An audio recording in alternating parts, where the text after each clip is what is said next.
오늘은 1월 30일 마태복음 8장 14절부터 22절까지의 말씀을 함께 묵상해 보도록 하겠습니다. 예수님은요, 유명해지셨어요.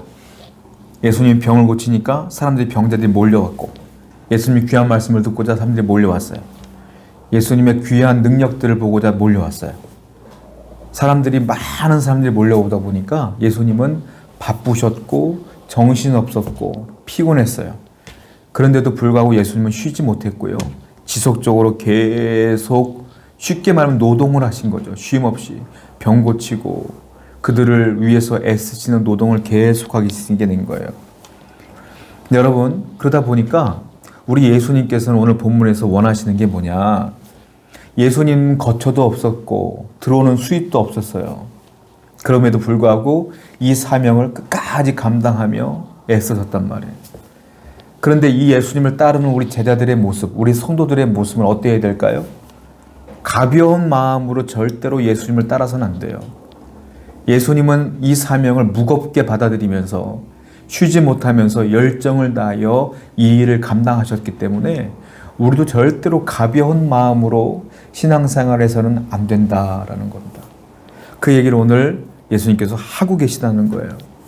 저는 걱정스러운 것 중에 하나가 코로나 사건 때문에 많은 분들이 온라인으로 예배드리는 것이 너무 익숙해져 버린 거예요. 그러다 보니까 편하게 예배드리는 것이 너무 습관화된 거예요.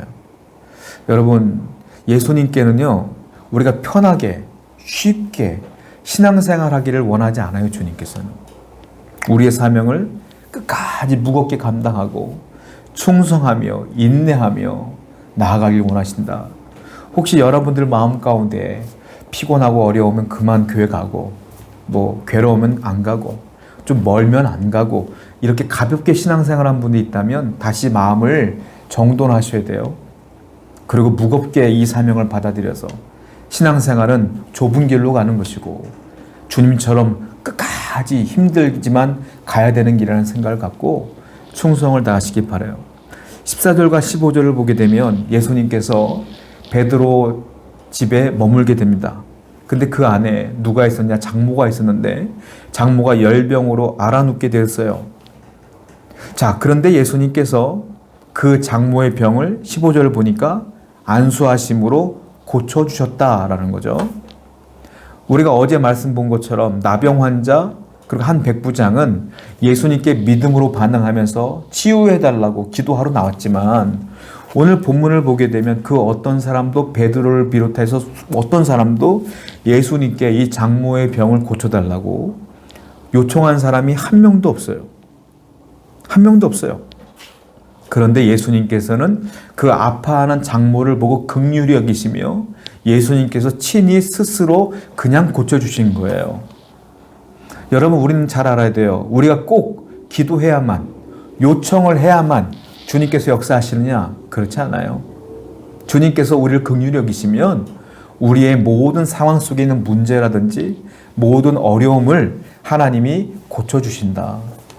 우리 예수님은 그렇게 일하신다라는 거예요. 자, 18절 말씀을 보게 되면 예수께서 무리가 자기를 애워싸는 것을 보시고 건너편으로 가기를 명하시니라.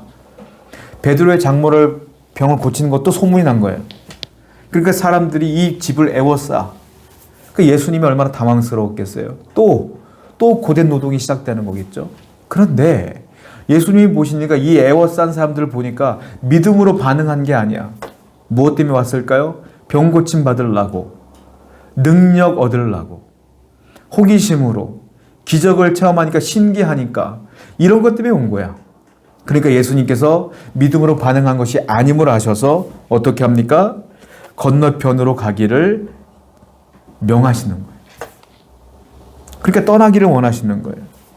여러분, 우리가 예수님을 따를 때 세를 조직하고 권세를 조직하고 그리고 큰 규모로 어떻게든 주님을 따르려고 한다? 주님께서 원하시는 거 아니에요. 주님은 우리가 그런 것으로 따르는 것이 아니라 믿음으로, 오직 믿음으로 따르기를 원하신다라는 거죠. 자, 19절 말씀 보면 서기관이 나와요. 한 서기관이 나와 예수께 아뢰되 선생님이여 어디로 가시든지 저는 따르겠습니다 라고 말해요. 그랬더니 20절에 예수님께서 여우도 굴이 있고 공중에 새도 거처가 있을 때 인자는 머리 둘 곳이 없다 이렇게 말씀하시죠. 서기관이 예수님을 따르겠다고 말했어요. 서기관은 누굽니까? 율법을 가르치는 사람이죠. 그리고 권세가 있는 사람이죠. 능력이 있는 사람이죠. 위치가 높은 사람이죠. 사람들에게 그래도 인정받는 사람이죠. 대단한 사람이에요. 이 사람이 예수님께 나왔는데 예수님은 이 사람을 거절하고 돌려보내는 거예요. 왜냐? 이 사람도 믿음으로 예수님을 따른다는 게 아니거든요.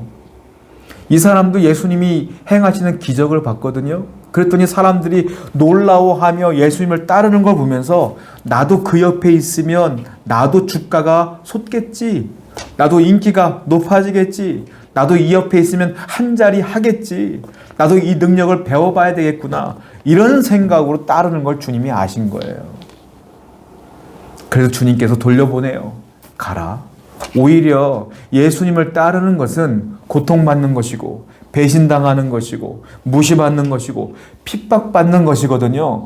근데 이 서기관이 나중에 자기가 원하는 게 이루어지지 않을 시에 오히려 반대로 무시당하고 버림받고 이 좁은 길로 걷는 어려움을 당하게 될 때에 더 큰 문제를 야기할 줄 아는 거예요. 예수님께서는. 마치 가룟 유다와 같은 자가 될 걸로 아신 거죠. 그래서 돌려보낸 거예요. 신앙생활은 높아지려고 하는 게 아니에요. 예수님처럼 무거운 마음으로 어렵게 가는 게 신앙생활이다라는 거죠. 여러분, 예수님을 따르는 건 녹록지 않죠. 21절과 22절을 볼까요? 또 하나의 사건이 있는데 제자 중에 또 한 사람이 이르되 주여 내가 먼저 가서 내 아버지를 장사하게 하옵소서. 그랬더니 22절에 예수님께서 안 된다. 단호하게 말씀하세요. 죽은 자들이 그들의 죽은 자들을 장사하게 하고 너는 나를 따르라. 죽은 자들이 그들의 죽은 자들을 장사하게 하라. 너는 산 사람이다 이 말이에요. 자, 이 말은 예수님께서 불효를 저질러라가 아니에요. 네 아버지가 죽었으니까 너 장사로 가. 장례를 치러야지 라고 말하는 게 맞죠. 성경은 부모를 공경하라고 말씀했으니까. 그런데 예수님께서는 특별히 가르쳐주고 싶었던 게 있던 거예요. 뭐예요? 일상적인 일반적인 사람들이 당하는 겪게 되는 일보다 더 중요한 일이 있다. 그거는 죽은 사람들이 당하는 일이고 그건 죽은 사람들이 행하게 해라. 너는 더 중요한 일이 있어. 너는 산 사람이야. 너는 영혼을 위한 일을 해야지. 영혼에 대한 일이 더 중요한 거야. 이것은 좁은 길이다. 신앙의 길이다. 라고 가르쳐주기 위해서 하신 말씀이에요. 성도 여러분, 우리는 죽은 자들이 아니라 산 자들이에요. 우리는 믿음이 없는 자가 아니라 믿음이 있는 자들이에요. 우리는 넓은 길로 가는 자가 아니라 좁은 길로 걷는 자들이에요. 우리는 신앙인이에요. 그리스도인이에요. 그렇다면 결코 가벼운 마음으로 신앙생활해서는 안 됩니다. 가벼운 마음으로 취미생활처럼 종교생활처럼 주일날만 잠깐 교회 나갔다가 조금 피곤하면 졸다가 이런 식으로 신앙생활하면 안 돼요. 좁은 길로 걸을 작정을 하셔야 돼요. 각오를 다져야 돼요. 핍박을 받을 각오를 하셔야 돼요.